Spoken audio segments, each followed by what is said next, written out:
안녕. 안녕하세요. 이야기별입니다. 여러분 안데르센 동화 많이 알고 계시죠?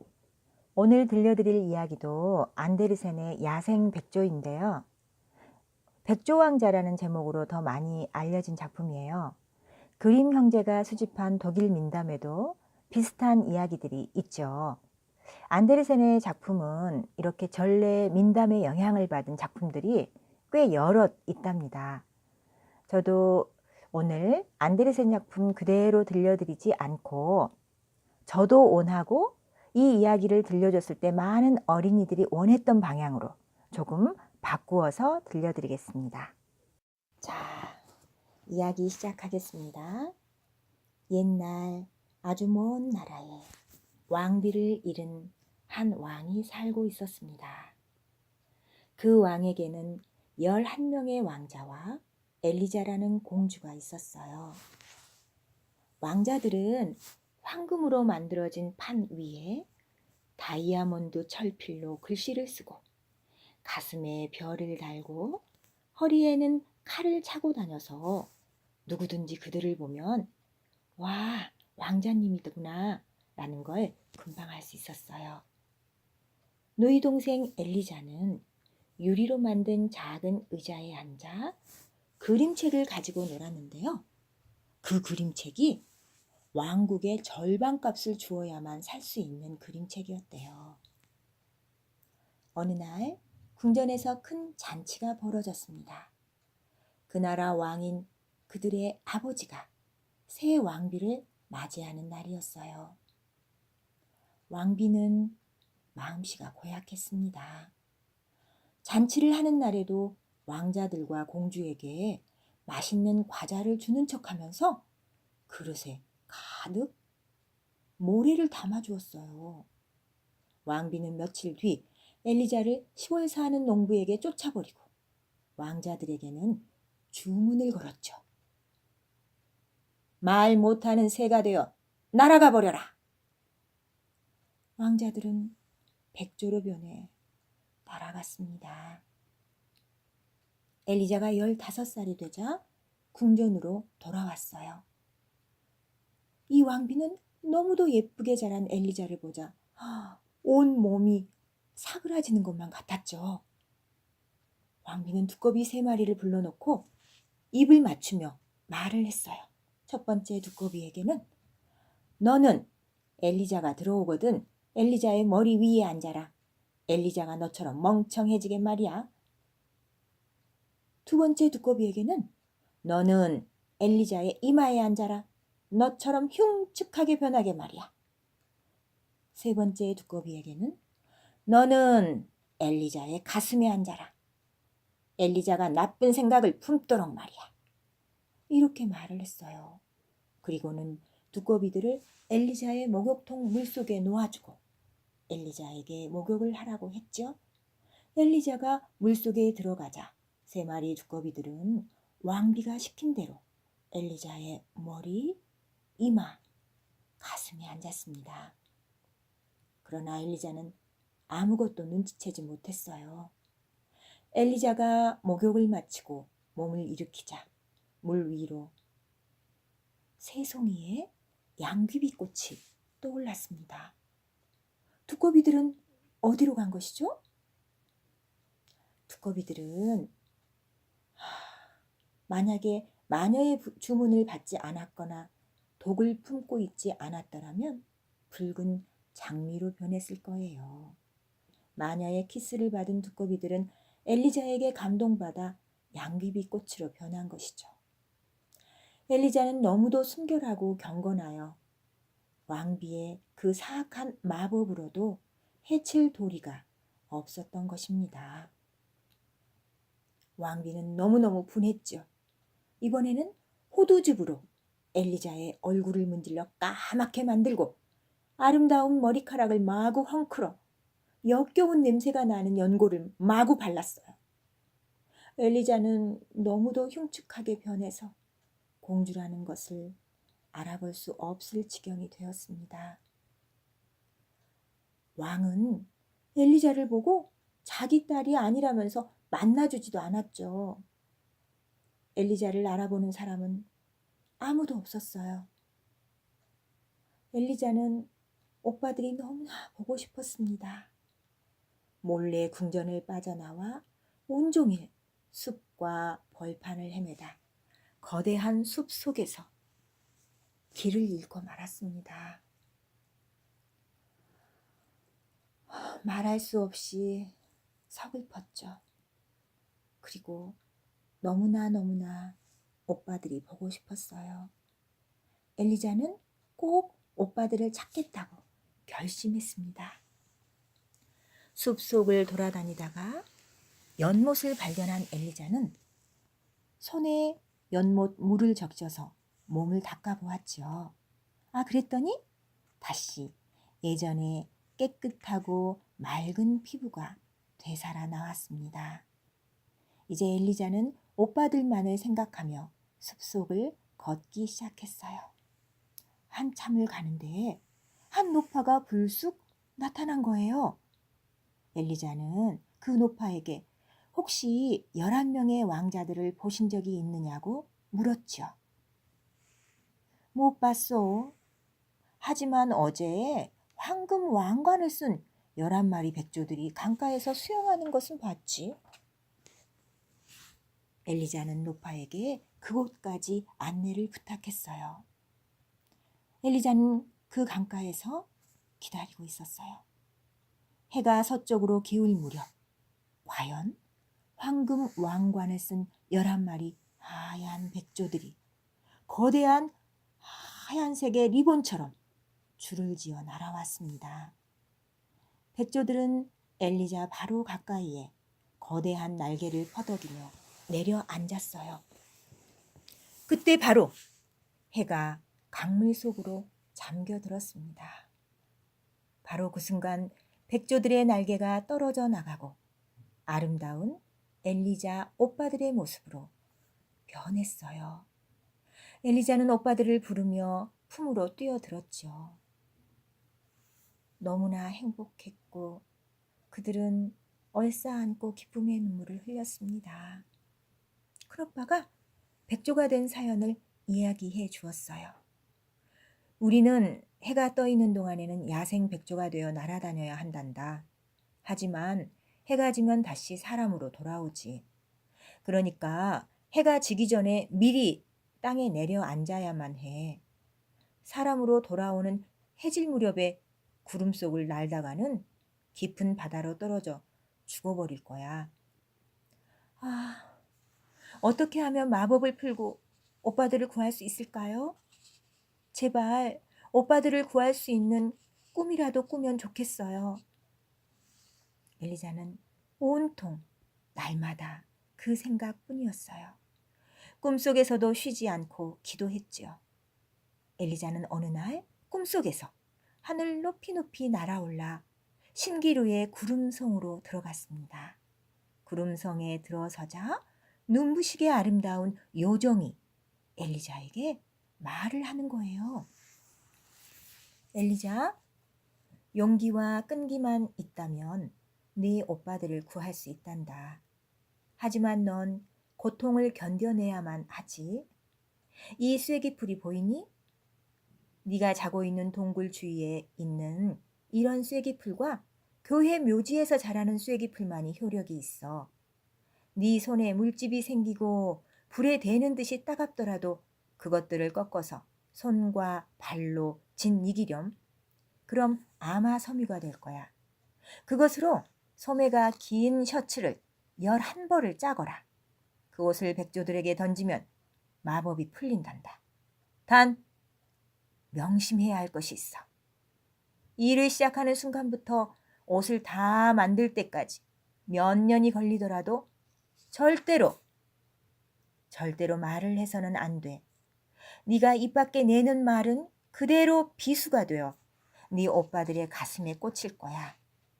네 오빠들의 목숨은 네 혀에 달려있지. 이 모든 것을 잘 명심하거라. 여동생 엘리자는 다음 날 아침부터 일을 시작했습니다. 쐐기풀을 뜯어와 의자에 앉아 실을 뽑고 셔츠를 짜기 시작했죠. 그러는 사이 한마디 말도 하지 않았습니다. 쐐기풀을 만져서 양손이 부어올라 일을 할 수 없을 때도 많았죠. 그래도 엘리자는 말을 하거나 한탄할 수 없었어요. 그럴 때면 오빠들이 동생 옆에 몰려와 함께 울었습니다. 그러면 무엇이든 원래대로 돌아갔습니다. 아팠던 손도 원래대로 돌아갔죠. 그리고 다시 동생은 일에 전념할 수 있었습니다.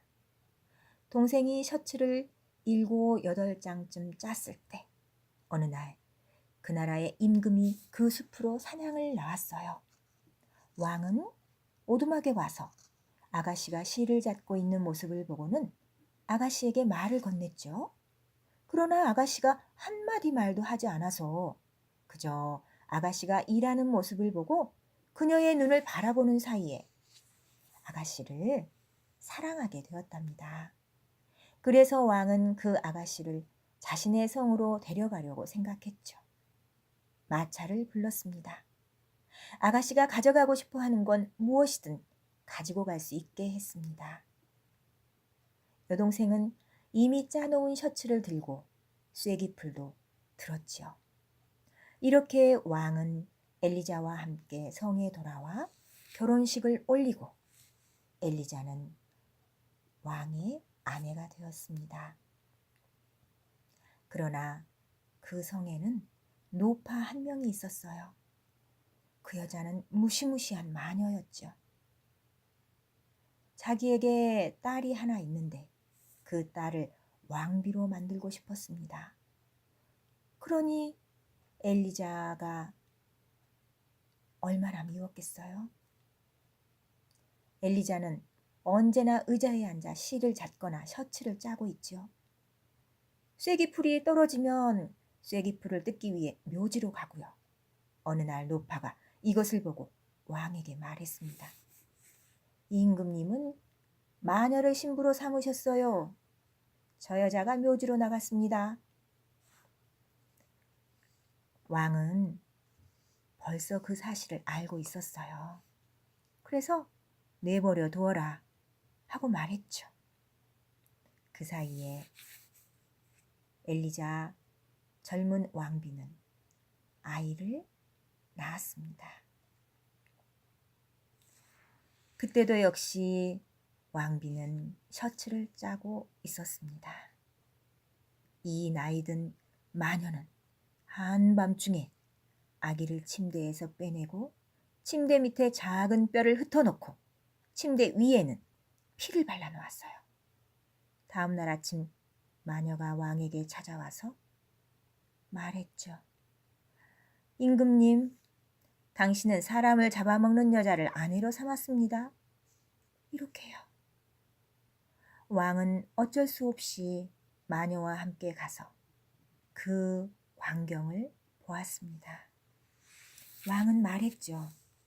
이건 비밀에 붙여라. 왕은 왕비와 헤어지고 싶지 않았던 거예요. 너무나 사랑했으니까요. 그러나 노파는 비밀을 지키지 않았죠. 두 번째 아이가 태어났을 때 노파는 첫 번째 아이 때와 똑같은 짓을 했습니다.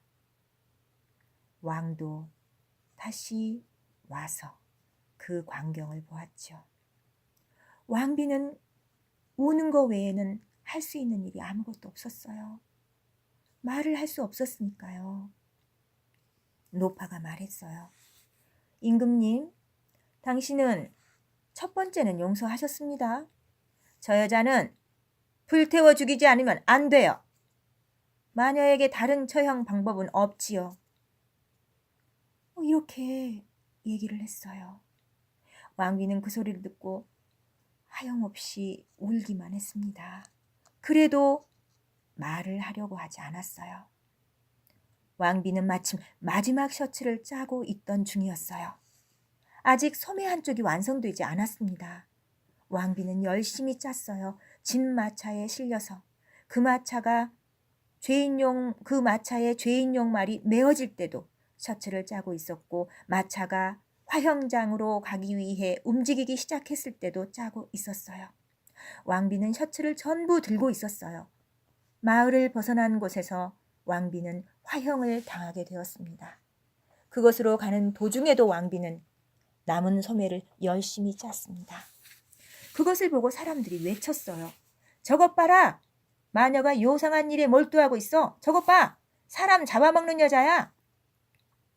왕비가 소매를 거의 다 짰을 때 백조 11마리가 날아왔습니다. 그리고 왕비의 마차 위에 쫙 내려앉았어요. 어? 저게 뭐지? 사람들이 수군댔어요. 이건 좋은 징조야. 아니면 까마귀가 올 텐데. 왕비가 사형장에 도착했을 때 목사가 나타나 왕비에게 말했습니다. 자신의 죄를 참회하시오. 그래도 왕비는 한마디도 하지 않고 그저 남은 셔츠를 계속 짰습니다. 마침내 소매를 완성했습니다. 때마침 그때 나무에 불이 붙었어요. 그러자 11마리 백조가 전부 왕비 주위로 날아와 마치 왕비의 무릎에 앉은 것처럼 보였죠. 동생아, 자 이제 말하거라 하고 모두가 말했어요. 그러자 왕비가 셔츠를 백조들에게 쫙 던졌습니다.